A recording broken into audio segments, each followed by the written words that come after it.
ഉണ്ടാക്കാൻ കയറി. അപ്പം ഇപ്പം തീ കത്തിച്ചിട്ടുണ്ട്. ഇത് രണ്ടാം പാർട്ടാണ്. കഴിഞ്ഞ വീഡിയോയിൽ സമയം കിട്ടാത്തതുകൊണ്ട് അത്ര ഇടാൻ പറ്റുള്ളൂ. എല്ലാവരും കാണുക. ഇത് വിശന്നിട്ടാ എല്ലാവരും ഉറങ്ങിക്കഴിഞ്ഞപ്പോൾ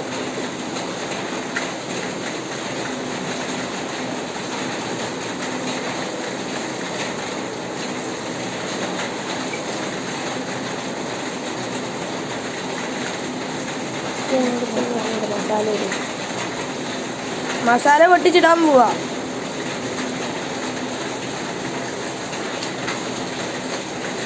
നമ്മൾ മാഗി നൂഡിൽസ് ആണ് ഉണ്ടാക്കുന്നത്. പിന്നെ നല്ല മഴയാണ്. പിന്നെ ഞാനൊരു കാര്യം പറയട്ടെ. ഞാൻ ഇത്രയും നേരം നിങ്ങളെ പറ്റിക്കുകയായിരുന്നു. ഇപ്പം ഇത് നോക്ക്, പകലല്ലേ ഇപ്പം, ഞാൻ രാത്രിയായെന്ന് പറഞ്ഞു. നിങ്ങളെല്ലാവരും വിശ്വസിച്ചിട്ടുണ്ടാവില്ലേ? വിശ്വസിച്ചെങ്കിൽ ഈ വീഡിയോ ലൈക്ക് ആൻഡ് സബ്സ്ക്രൈബ്.